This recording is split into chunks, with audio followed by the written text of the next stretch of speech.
जिन्होंने अपने प्रबल पुरुषार्थ के माध्यम से मोक्ष पद को प्राप्त कर लिया, उन सभी सिद्धात्माओं के पावन श्री चरणों में हमारी भावभरी वंदना। परम उपकारी लाखों आत्माओं को परमात्मा के घर से जोड़ने वाले पूज्य दादा गुरुदेव श्री चंद दत्त सूर्य चारों दादा गुरुदेव श्री के पावन श्री चरणों में हमारी भावभरी वंदना। परम उपकारी पूज्य गणनाय श्री सुख सागर जी महाराज साहिब के पावन श्री चरणों में हमारी भावभरी वंदना। परम पूज्य आचार्य भगवंत श्रीमद कांति सागर सुरेश्वर जी महाराज साहिब के पावन श्री चरणों में हमारी भावभरी वंदना।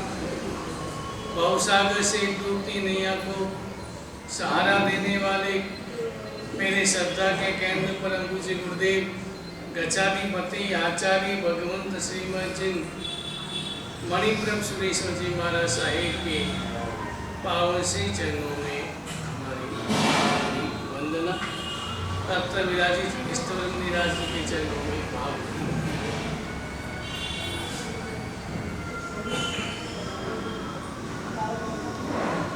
एक सन्यासी राजमहल में पहुंचा। राजा ने उन्हें वंदन किया। सन्यासी ने आशीर्वाद दिया। फिर राजा के मन में आया कि सन्यासी मेरे महल में आया है तो मैं अपने पूरे महल को दिखाऊं ताकि सन्यासी भी मेरी महल की प्रशंसा करे। राजा अपनी महल की प्रशंसा करने लगा। अलग अलग जगह उन्हें दिखाने लगा और उनकी महिमा गाते रहा। मैंने ऐसा महल बनाया, मैंने ऐसी कारीगरी की, मैंने वहाँ ऐसा बनाया, वो ऐसा बनाया। अपने महल की खूब प्रशंसा की। अपने महल की भी प्रशंसा की, साथ साथ अपने राज्य की प्रशंसा की। मेरा राज्य बहुत विस्तार विकास किया मैंने, बहुत विस्तार है मेरे राज्य का, बहुत विशाल मेरा राज्य है, वैसा है वैसा है। सन्यासी मुस्कुराता रहा और आखिर सन्यासी ने कहा कि राजन, तेरे राज्य की कीमत केवल 2 लोटा पानी है। राजन एकदम आश्चर्यचकित हो गया, क्या मेरे राज्य की 2 लोटा पानी ऐसे कैसे हो सकता? मेरा राज्य तो बहुत विशाल है और इस विशाल राज्य की कीमत केवल 2 लोटा पानी। सन्यासी तो ऐसा कहते हो तो वापस वहां से चला गया। समय बीता और एक दिन ऐसे ही हुआ कि राजा घूमने के लिए निकला था, घोड़े पर बैठ के घूमने निकला था। साथ में मंत्री और सेनापति भी थे, लेकिन घोड़ा थोड़ा राजा का घोड़ा तेज दौड़ा और रास्ता भटक गया और गहरे जंगल में पहुंच गया जहाँ आसपास कोई नहीं, कोई दिखाई नहीं दे दूर दूर से। और ऐसे समय में राजा को लगी भयंकर प्यास। प्यास लगी, अब प्यास के मारे तड़प रहा है।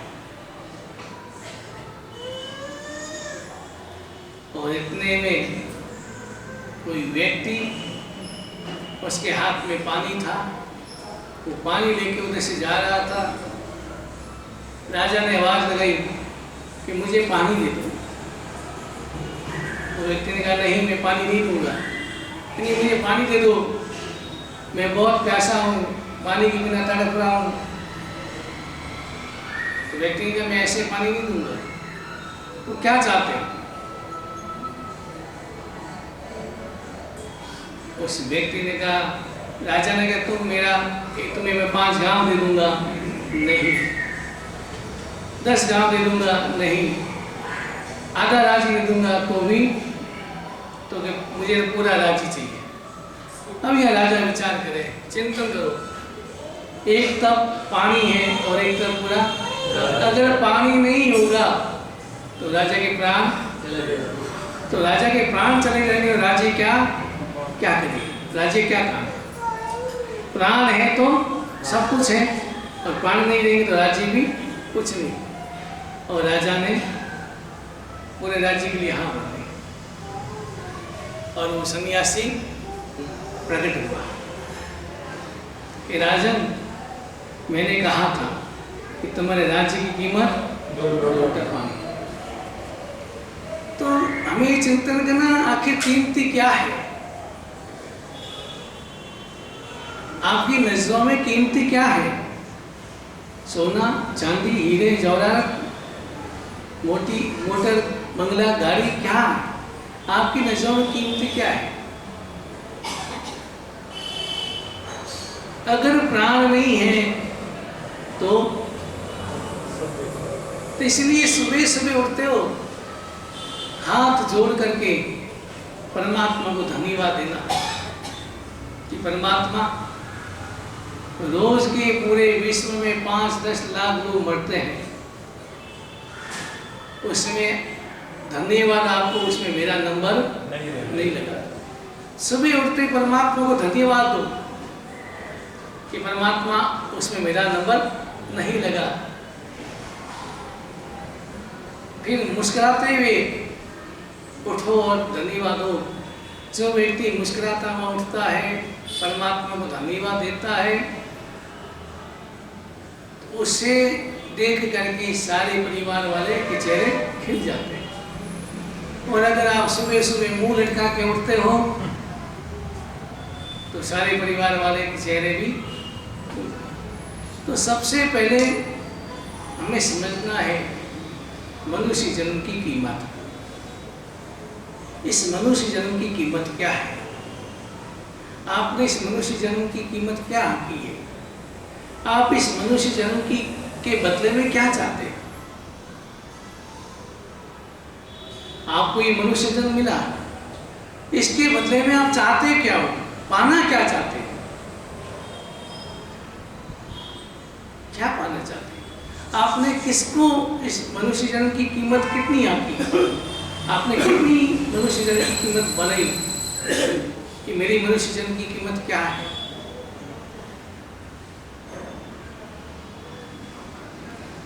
जब तक मनुष्य जन्म की कीमत और महत्व समझ में नहीं आएगा, तब तक व्यक्ति धर्म के क्षेत्र में प्रवेश भी नहीं कर पाएगा। करेगा तो भी ऊपर ऊपर से, अंतर की भाव नहीं जुड़ेगा।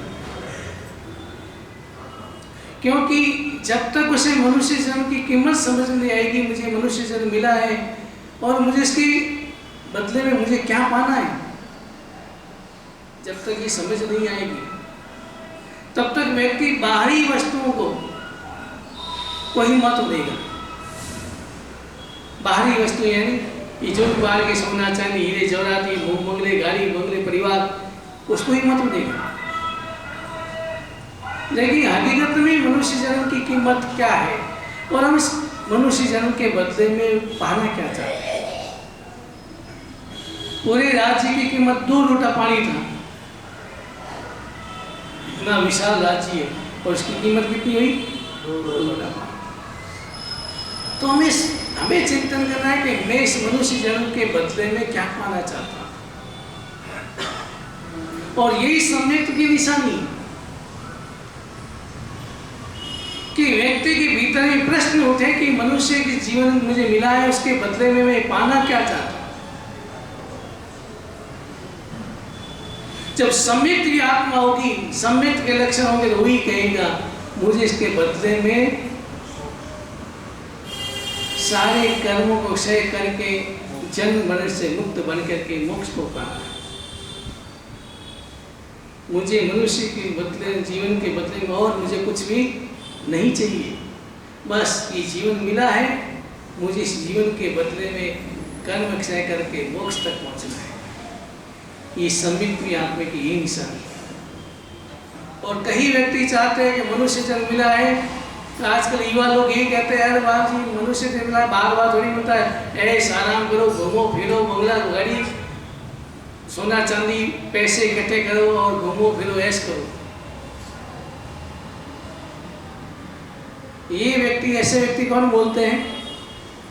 अज्ञानी होते हैं, जिसे समझ नहीं है, जिसे मनुष्य जन्म की कीमत का बोध नहीं है। और जिसको बोध नहीं होता है, जैसे उदाहरण के लिए एक किसान खेत में हल जोत रहा था और एक चमकीला पत्थर मिला, तो उस चमकीला पत्थर मिला, उसने सोचा कि अच्छा पत्थर, बच घर पे जाऊंगा, बच्चा खेलेगा। तो किसान खेत में अगर एक दुकान भी थी छोटी सी, तो उसने वो पत्थर शोकेस में रख दिया, मेला लगा हुआ था, तो सब लोग आ रहे थे। एक तब एक व्यक्ति आया, उसने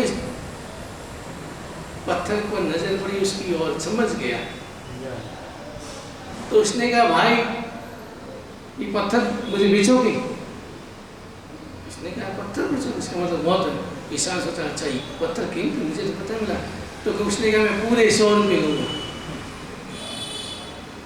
और चोरी, अब क्या मालूम पुरुषाकर्म का था, थोड़ा लालची था, उसने कहा 100 पूरे क्यों देना? उसने कम करना 50 रुपये दे। नहीं नहीं नहीं, मैं पूरे 100 दूँगा। 60 ले, 70 ले, 75 ले ले, तो नहीं, मैं तो पूरा 100 लूँगा। तो जोरी ने सोचा कि कोई बात, एक चक्कर काट के आऊँगा, ये अपना भाव गिरा देगा, 75 में दे देगा। लेकिन इतने में कोई चिंता नहीं वाला पेड़ वाला आ गया। उसने कहा अरे भाई ये पत्थर मुझे बेचोगे? उसने सोचा, उसने भी मांगा, यही मांग रहे, तो उसने भाव बढ़ा दिए कि मैं पूरे 1000 रुपये लूँगा। तो उसने कहा, उसने कहा 1000 क्या, मैं तुझे 5000 देता हूँ, ये ले, अगर मुझे पत्थर दे दे। वो वापस घूम के आया चोरी, देखा पत्थर नहीं, कहाँ गया? तो उसने कहा मैंने बेच दिया। बेच दिया? आप तो 100 रुपये में दे रहा था, मैंने उसको उसने मुझे 5000 रुपये दिए। तो उसने कहा मूर्ख, ये पत्थर 5000 का नहीं, पूरा 5 करोड़ का था। तो उसने कहा भाई साहब, मूर्ख मैं नहीं, मूर्ख तो आप हैं, क्योंकि मुझे तो पता नहीं से था, लेकिन आपको पता था, तो फिर 25 रुपये के लोभ में क्यों पड़े? तो जिसे मनुष्य जन्म की कीमत समझ में आएगी, तो ये 25 रुपये 50 में से इस संसार के पीछे आकर्षणों में नहीं उलझेगा। वो जानता है कि मनुष्य जन्म की कीमत क्या है, और मुझे इसके बदले में पाना क्या है, जो मेरा अमूल्य, ये मनुष्य जन्म में अमूल्य है, तो मुझे अमूल्य ही पद को प्राप्त करना है। अमूल्य पद क्या है? मोक्ष। मुझे अजन्म पद को प्राप्त करना है इसके बदले। और जिसके मन में ये भाव आ जाता है कि नहीं, मुझे मनुष्य के बदले में, इस जीवन के बदले में, क्योंकि परमात्मा जन्म देता, आपको जीवन देते हैं बिना स्वार्थ के, बिना स्वार्थ, कोई स्वार्थ नहीं होता है, और परमात्मा आपको जीवन देते हैं बिना स्वार्थ। माता पिता आपको जन्म देते हैं, कोई स्वार्थ नहीं,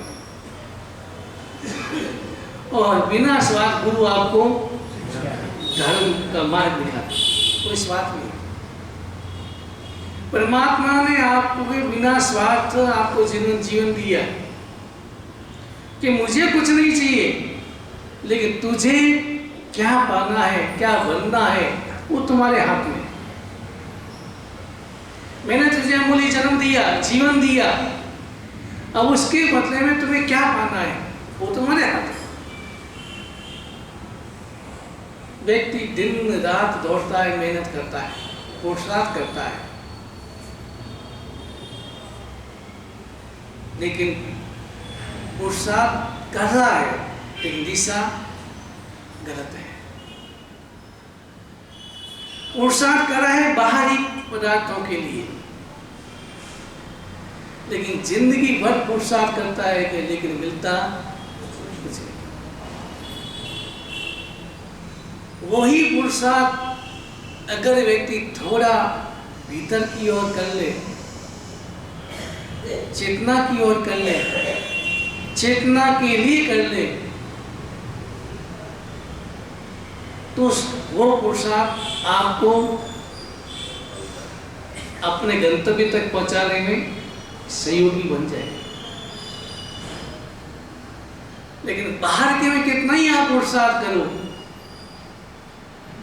भले आपने मंदिर बना दिया, धर्मशाला बना दी, सब कुछ कर दिया, लेकिन जब तक भीतर की ओर हमारा पुरुषार्थ नहीं जगेगा,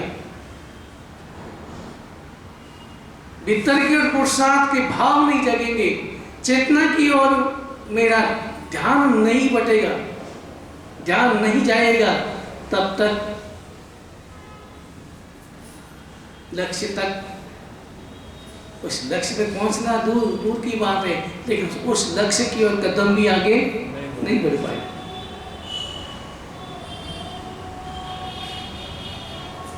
तो फिर ये अमूल्य जन्म मिला, इस जन्म को प्राप्त करने के लिए देवता भी तरसते हैं, देवता भी प्रार्थना करते हैं भगवान से मनुष्य जन्म पाने के लिए।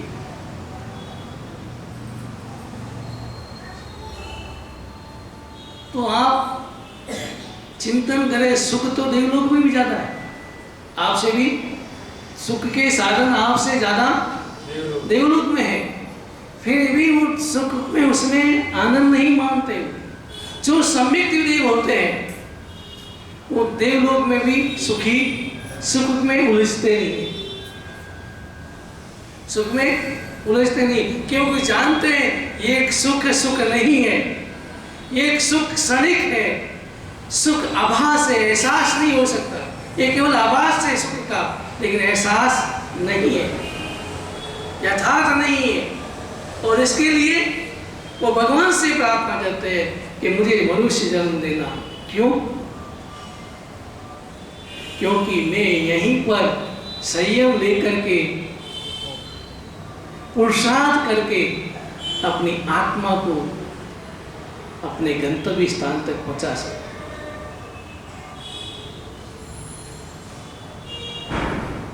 लेकिन हमें मनुष्य जन्म की कीमत नहीं है।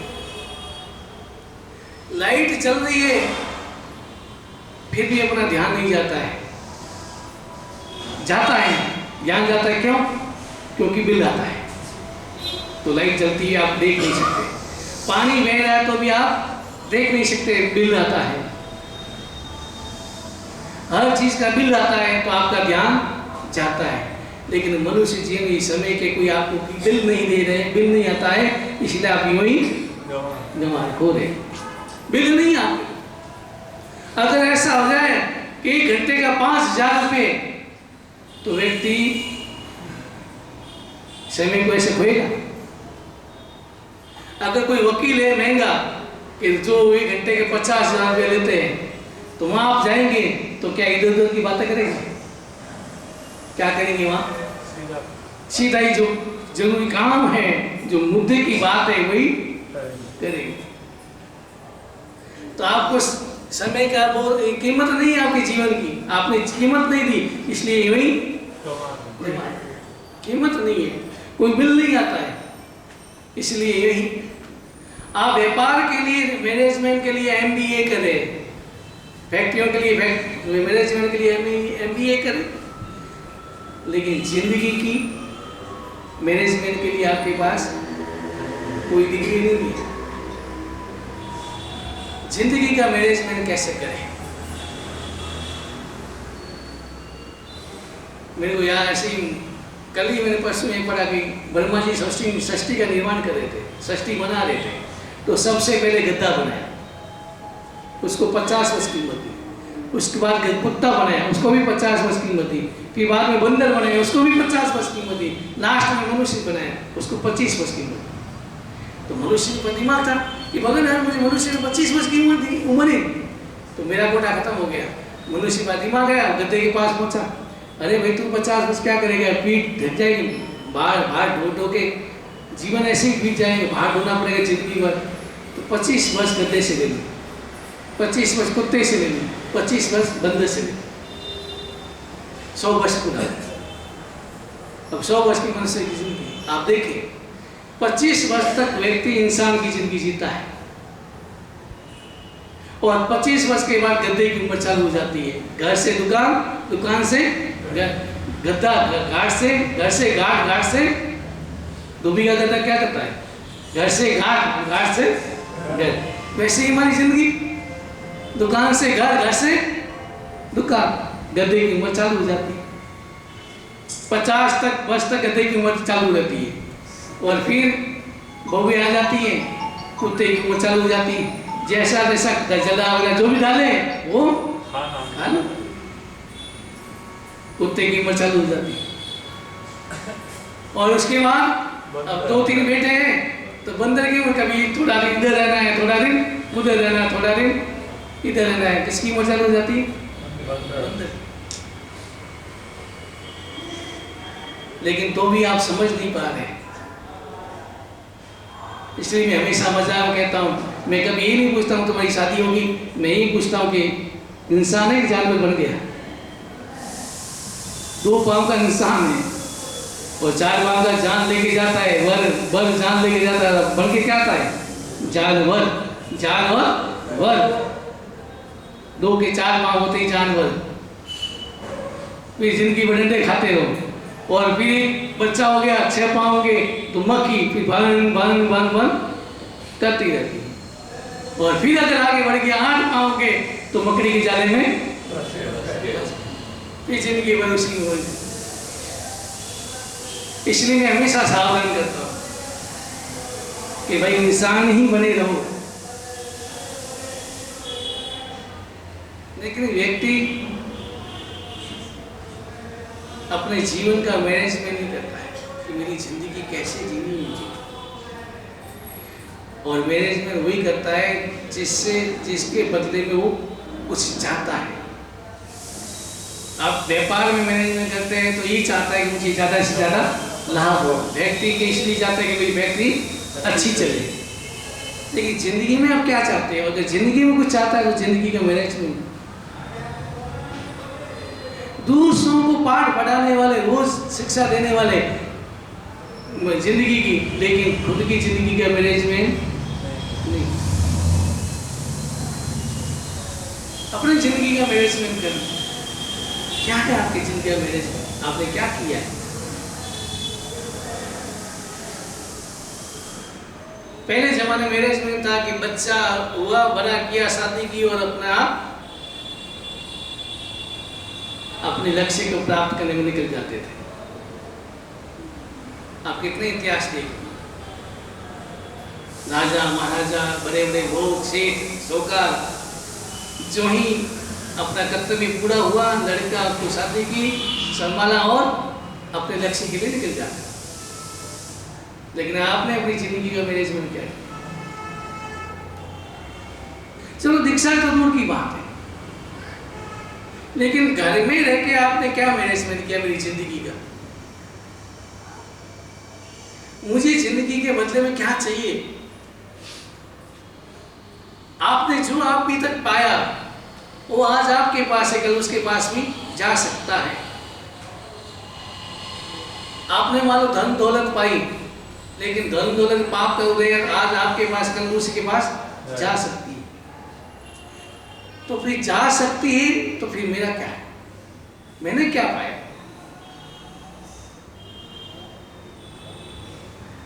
तो फिर मेरा जीवन का मैनेजमेंट क्या, मेरा लक्ष्य क्या है? जब तक ये प्रश्न नहीं उठेगा कि मेरी जिंदगी का लक्ष्य क्या है, इस जिंदगी के बदले मुझे पाना क्या है, तब तक व्यक्ति कितनी भी आराधना करे, वो भाव नहीं जगे, लक्ष्य नहीं बना, तो ठीक है कर रहा है, यहाँ के थोड़ा धर्म करता है, बाहर जाके वापस वही पाप में डूब जाता है। पाप का में डूबना मतलब वही संसार के प्रति, वही भौतिकता के प्रति, वही सुख, क्षणिक सुख के पीछे हमारा मन वापस उसमें भागता है। तो उसका मतलब धर्म जीवन का लक्ष्य नहीं बना। अभी तक आपने अपनी जिंदगी का मैनेजमेंट नहीं किया है।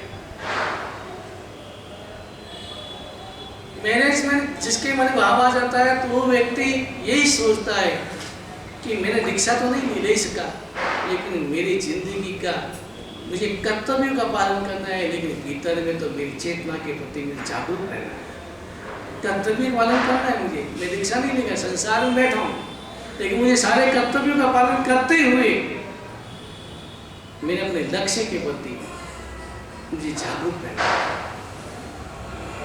जो व्यक्ति लक्ष्य के प्रति जागरूक रहता है उसका जीवन खुली किताब होता है। उनका जीवन खुली किताब, कोई लाभ नहीं, कोई छपाने की जैसी बात नहीं, खुली किताब है। जैसा भीतर में वैसा बाहर। जिसके भीतर में ये भाव आ जाए कि मुझे मेरे कर्तव्यों का पालन करते हुए मुझे मेरे लक्ष्य के प्रति जागरूक रहना है, मुझे जीवन के बदले में मुझे बंगला, गाड़ी, सोना, चांदी इसमें मुझे नहीं उलझना है, मुझे जीवन के बदले में मोक्ष मार्ग पर आगे बढ़ना है, पुराने कर्मों का हिसाब चुकता करना है और मुझे मोक्ष की ओर आगे बढ़ना है। अपन क्या करेंगे? कर्मों का भार साथ में लेके आया, लेके आए, कर्मों का भार लेके भव भव का कर्मों का भार साथ में लेके आया, और यहाँ पर भी अगर आपने और बढ़ाया तो फिर क्या आप हंसते हुए जाएंगे कि रोते हुए? जो व्यक्ति कर्मों के भार को हल्का ना करके और ज्यादा कर्मों का भार बढ़ाता है वो व्यक्ति हंसता हो जाएगा, रोता हुआ। तो आप चिंतन करें, मैं कर्मों का भार लेके आया हूँ, मेरा लक्ष्य यही था। एक व्यापारी अगर साड़ी बेचने जाता है तो बाहर लेके जाता है, लक्ष्य एक ही था कि मैं साड़ी बेच कर हल्का होके जाऊं। वैसे ही आप कर्मों का भार लेके आए तो आपका लक्ष्य क्या होना चाहिए? हल्का करना है और बढ़ाना है। तो आप क्या करें? हल्का करें, बढ़ा रहे? आपका जीवन का मैनेजमेंट क्या कह रहा है? मैं कर्मों के भार को हल्का कर रहा हूँ या बढ़ा रहा हूँ? अपने जीवन का मैनेजमेंट कर देखो आप। मैं सुबह से शाम क्या करता हूँ? कौन सी ऐसी प्रवृत्ति करता हूँ जिससे कर्मों का भार हल्का हो रहा है, और कौन सी ऐसी प्रवृत्ति करता हूँ जिससे कर्मों का भार बढ़ रहा है? वो कौन देखेगा? स्वयं ही देखेगा। स्वयं को ही पता चलेगा कि मैं क्या कर रहा हूँ, ऐसी क्या प्रवृत्ति करता हूँ जिससे कर्मों का भार हल्का भी हो रहा है, और ऐसी क्या प्रवृत्ति करता हूँ जिससे भार बढ़ रहा है। जिस प्रवृत्ति से भार बढ़ता है उसको मुझे ब्रेक लगाना है, रोकना है कि नहीं, जब मेरा कर्मों का भार बढ़ रहा है तो मेरी आत्मा डूब जाएगी। फिर मुझे मनुष्य जन्म मिला, फिर भी मैं डूब जाऊंगा। लेकिन ये विचार अभी तक भारत बनने नहीं आए। अभी तक मनुष्य जन्म की कीमत नहीं समझी आप, यूं ही बिता रहे जैसे कोई आपके पास बहुत सारा समय का पिटारा पड़ा हुआ है और आप ऐसे ही बिता रहे, कोई मूल्य तो है नहीं, इसलिए आप घंटों घंटों खड़े खड़े बातें कर लेंगे, गप्पे मार लेंगे, क्योंकि समय का कोई आपका मूल्य नहीं है। और अगर वकील के पास जाए मूल्य हो 50,000 में 5,000 भी घंटे तो व्यक्ति फालतू बात नहीं। तो अपने जीवन का भी मूल्य दो। जीवन का मूल्य आपको कि मेरा जीवन बहुमूल्य है, मेरा समय अमूल्य है, एक एक क्षण कीमती है, एक एक क्षण कीमती है। और इसलिए परमात्मा गौतम स्वामी को एक ही कहा, तुम पर एक क्षण का भी प्रमाद मत कर दो, क्योंकि समय बहुत कीमती है। गया हुआ धन वापस प्राप्त कर सकते हैं, लेकिन गया हुआ समय वापस नहीं मिल सकता। समय के बदले में धन मिल सकता है, लेकिन धन के बदले में मिलेगा। आपने सिकंदर का उदाहरण सुना? सिकंदर युद्ध कर रहा था, एक ही भाव कि मुझे पूरे विश्व में विजय प्राप्त करना, पूरे विश्व पर मुझे साम्राज्य प्राप्त करना, और जिंदगी लगा दी। और एक बार युद्ध के मैदान में घायल हो गया, लग गया उसको, मेरा समय अब नहीं, अब मेरा जीवन। तो उसके मन में एक अंतिम इच्छा थी। उसकी माँ वहां से कोसों दूर थी। उसकी अंतिम इच्छा थी, मेरे प्राण मेरी माँ की गोद में। क्योंकि माँ ने मुझे कहा था कि तुम कहाँ जा रहा है, तो मैं पूरे विश्व में विजय प्राप्त करूँ, उसके बाद क्या करेगा? तो चैन से सोऊंगा। तो माँ ने कहा अभी भी चैन से सो जा, किसने मना किया? तो माँ की बात याद आई, उसने मन में आया कि मेरे प्राण मेरी माँ की गोद में। तो वेदराज को बुलाया, और वेदराज को बुला के कहा कि मुझे इतना समय दे दो कि मैं अपनी माँ तक पहुंच जाऊं, माँ की गोद में मेरे प्राण निकले। लेकिन वेदराज ने नारी देखी, समझ गए कि अब कुछ ही पलों के मेहमान हैं, कुछ ही पलों। अब समय का क्या पता चलता है? आप देखो हमारे क्या नाम, वेद रामलाल जी वेद, अब क्या सोचा था? शादी में गए थे, शादी के फंक्शन में गए थे, और वापस आते समय स्कूटर से गिर गए। तो क्या मालूम, उनको मालूम था कि ऐसा हो जाएगा, कि मेरा अंतिम ही है, अब मैं कहीं नहीं जा पाऊंगा? कभी सोचा था? पैसे बहुत थे, पैसे लगाए, इतने दिन लगा, लेकिन पैसों से जिंदगी नहीं मिल सकती। लेकिन ऐसी आत्मा जिन्होंने शासन की खूब प्रभावना की है, खूब प्रभावना की, तो उसके प्रवचन के बाद उनकी आत्मा को शांति मिली, उसके लिए अपन 12 अवतार का जाप करेंगे। सिकंदर वेद ने देखा, समय नहीं, दूर से वेद ने, उसने सिकंदर ने कहा क्या हुआ, मुझे कुछ समय दे दो, उसके बदले में आधा राज्य ले दो, कुछ समय दे दो, और उसके बदले में आधा राज्य दे दो। लेकिन वेद दूसरे आयती से चुप रहे, मौन रहे।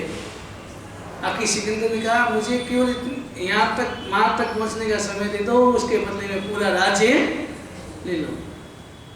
लेकिन नहीं, तब सिकंदर का चिंतन बदला। उसने कहा मैंने इस राज्य के बदले में पूरा जीवन लगाया, लेकिन उसके राज्य के बदले मुझे कुछ संपन्न का, कुछ घंटों का समय भी नहीं। आपने सारा जीवन बंगला, गाड़ी, मोटर, चांदी, सोना प्राप्त करने में लगाया, लेकिन उसके बदले में क्या आपको एक पल का भी समय मिलेगा उसके बदले? तो कीमती क्या है? समय है, जिंदगी है, कि सोना, चांदी, बंगले, गाड़ी है? क्या कीमती? समय कीमती, जिंदगी कीमती। तो जिंदगी कीमती आप समझते हैं, तो जिंदगी को क्या यूं ही खोएंगे उसके बदले में? इस सोने चांदी के टुकड़े के बदले में आपकी अपनी जिंदगी खो देंगे, बिता देंगे?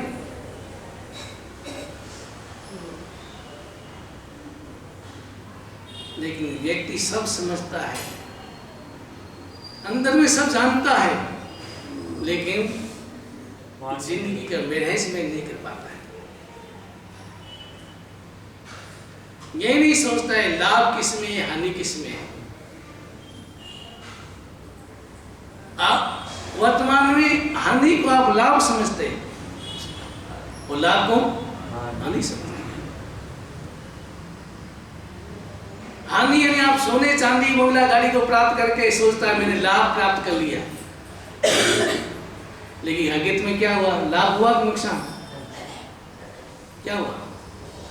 क्योंकि हमारा जीवन समय ऐसी भी, उसके बदले मुझे समय तो मिलने वाला नहीं, जिंदगी मिलने वाली नहीं।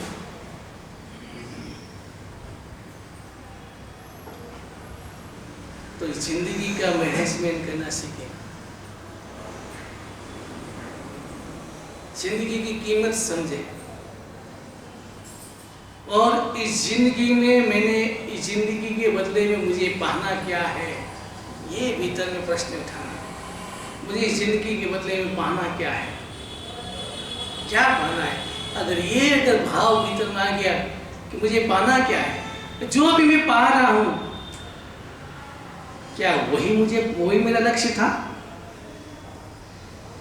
जो मैं अभी पा रहा हूं वही मेरा लक्ष्य था? जो भी पा रहा हूं तो मैंने ना हर जन्म में ये किया, हर जन्म में पाया, हर जन्म में मैंने इकट्ठा किया, बहुत इकट्ठा किया, लेकिन काम कुछ भी नहीं है। उल्टा उसके बदले में जो मैंने पाया, उसके बदले में मेरा भार और बढ़ गया, भार और बढ़ गया। किसका? कर्मों का भार बढ़ गया। जब कर्मों का भार बढ़ रहा है, फिर भी अगर व्यक्ति समझ नहीं पा रहा है, सुनता है, केवल सुनता है, और सुनने से कभी परिवर्तन नहीं आएगा। सुन करके उसके ऊपर चिंतन करना, चिंतन करके फिर उस भीतर को चिंतन करेंगे तो वो बात भीतर में उतरेगी, और जब बात भीतर में उतरेगी तो ये आचरण बदलेगा। अभी तक हम कितने सालों से सुन रहे हैं, कितने सालों से सुन रहे हैं। अब जसराज जी कितने साल हुए? 80 साल के, 70। आप कितने सालों से परमात्मा की वाणी सुन रहे हैं?